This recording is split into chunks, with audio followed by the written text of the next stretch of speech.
Vine mami acolo.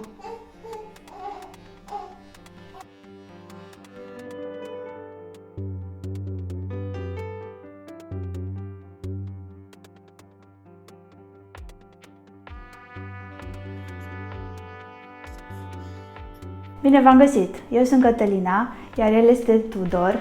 Am încercat să-l ador mai devreme, dar s-a trezit. Se pare că îi place să stea cu noi când filmăm. Astăzi o să facem împreună un desert spectaculos. O să facem panna cotta. Și înainte să începem, vă invităm ca de obicei pe canalul nostru să vedeți și alte rețete, iar dacă vă plac, nu uitați să vă abonați. Pentru primul strat de panna cotta am pregătit 250 de ml de sirop de compot de mandarine, 250 de ml de sirop de piersici și 7 g de agar-agar. Începem rețeta prin a hidrata 7 g de agar-agar în 100 de ml de sirop.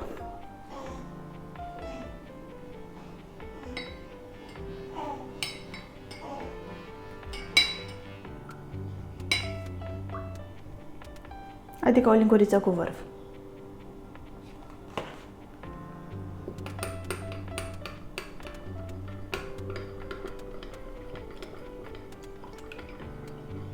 Hidratarea gelatinei durează în jur de 10 minute, timp în care siropul rămas îl vom pune la fiert.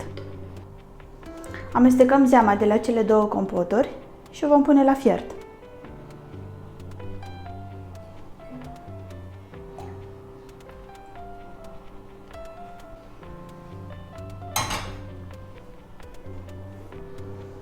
Adăugăm și agar-agarul hidratat și le lăsăm pe foc până dă primul clocot.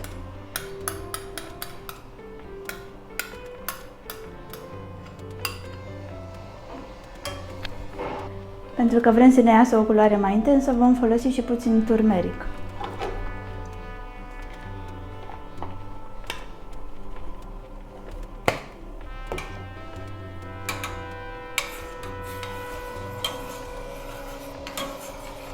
Deja el începe să se îngroașe.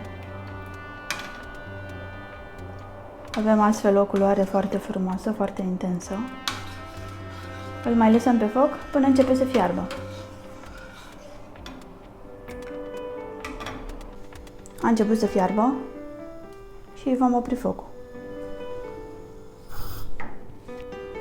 Am lăsat siropul să se răcorească puțin. Ne vom ajuta de o tavă de brioșe în care vom pune paharele, pentru că vrem ca panna cotta să ne iasă cumva pe diagonală în pahar. O să vedeți despre ce este vorba. Vom aranja 4 pahare pe înclinat.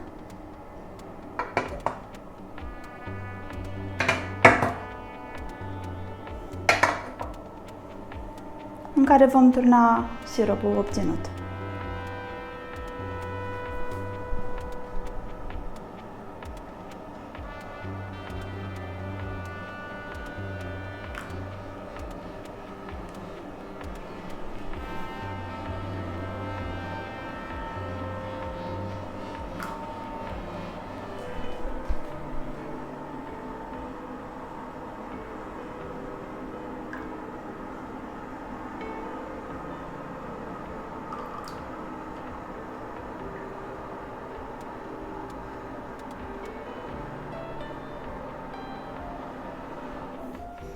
Lăsăm siropul să se răcească la temperatura camerei, după care îl vom pune la frigider pentru circa o oră.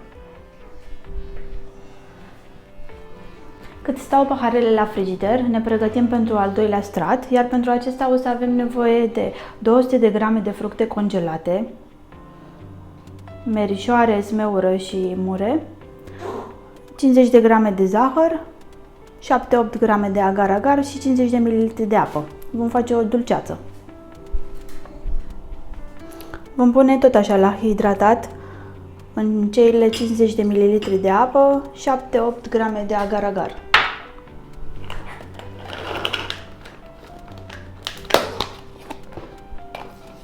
Adică o linguriță cu vârf.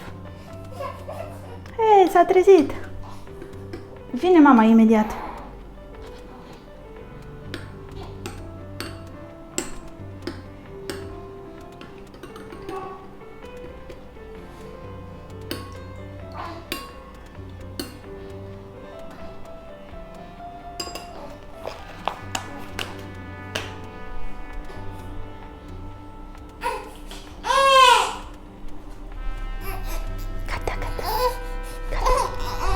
Vezi că avem o suzetă. Ia uite, he. Să nu te mai scăde pe față, asta e. Așa. Cât se hidratează agar-agarul, vom pune fructele într-un ibric.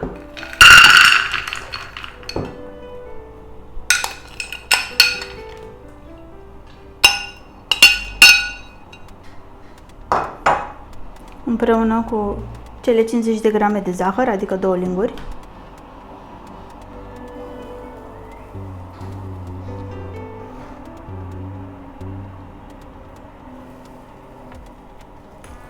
Și îl vom pune să fiarbă puțin.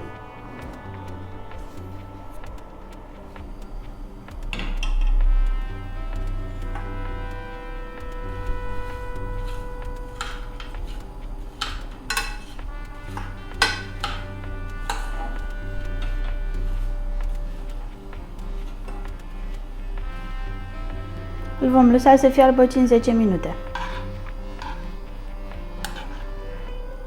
În momentul în care fierbe, vom turna și agar-agarul.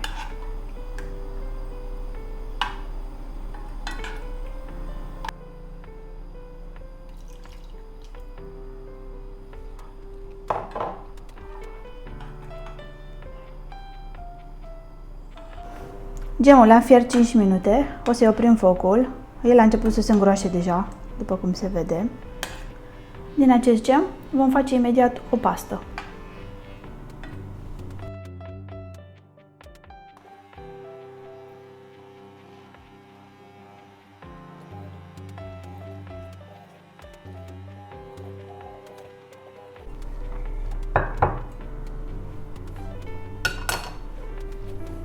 Pasta obținută o vom strecura.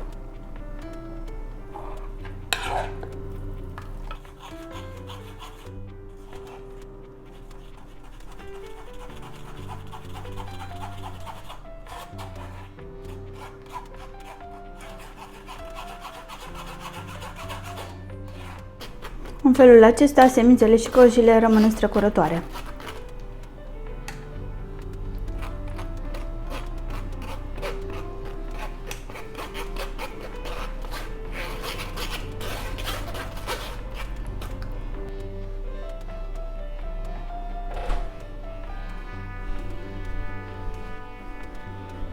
Am scos paharele pentru a pune stratul 2. Primul strat s-a întărit.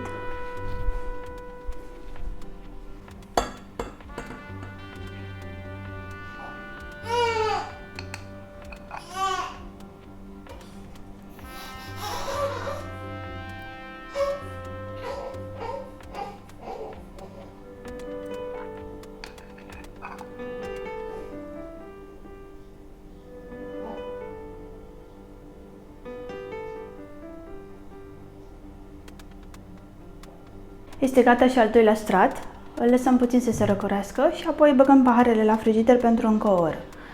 Cât stau paharele la frigider, pregătim stratul 3. Pentru aceasta o să avem nevoie de 30 de ml de lapte și o linguriță de agar-agar pe care le vom hidrata împreună. Apoi vă spun pe parcurs.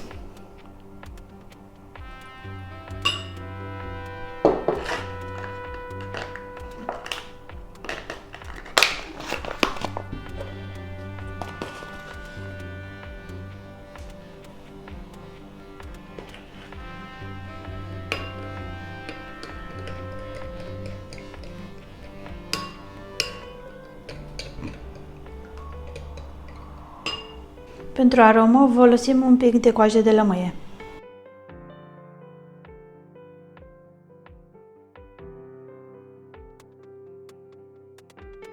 Folosim o coajă de la lămâia bio.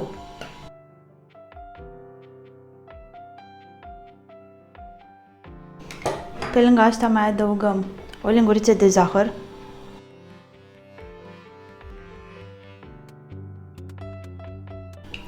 o linguriță de miere,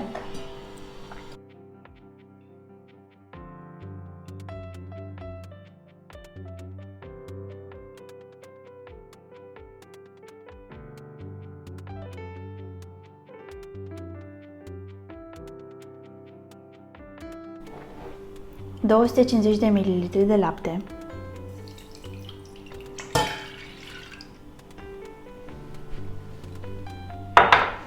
și 200 de ml de frișcă.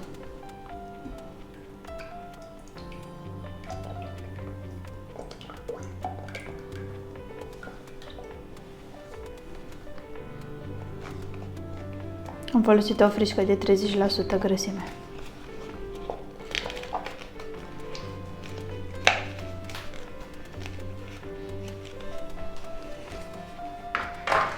Vom pune oalea pe foc și în momentul în care fierbe adăugăm și agar-agarul.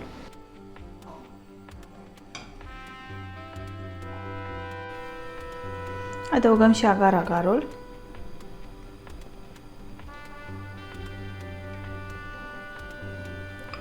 Și lăsăm să fiarbă un pic.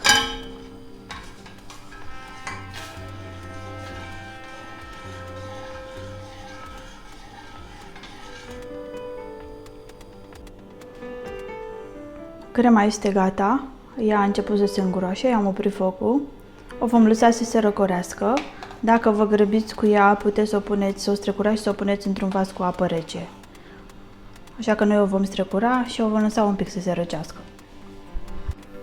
Suntem gata să turnăm și al treilea strat.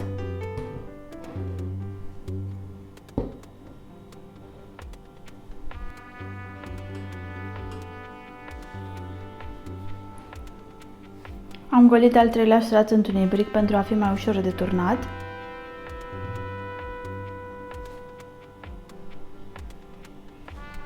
Putem să le punem la frigider pentru încă o oră. Panna cotta este gata. Între timp Tudor a dormit și l-am pus în pătuț să doarmă. Este o rețetă destul de simplă, dar trebuie să aveți răbdare pentru ea, că are mult timp de așteptare la frigider. Nu ne mai rămâne decât să o decorăm. O să folosesc câte o zmeură și câte o mandarină din compot.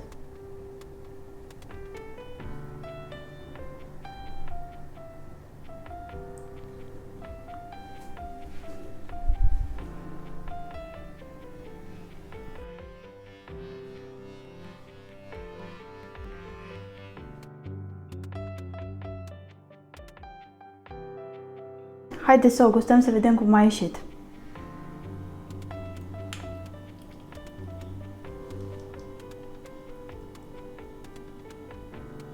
Arată impecabil.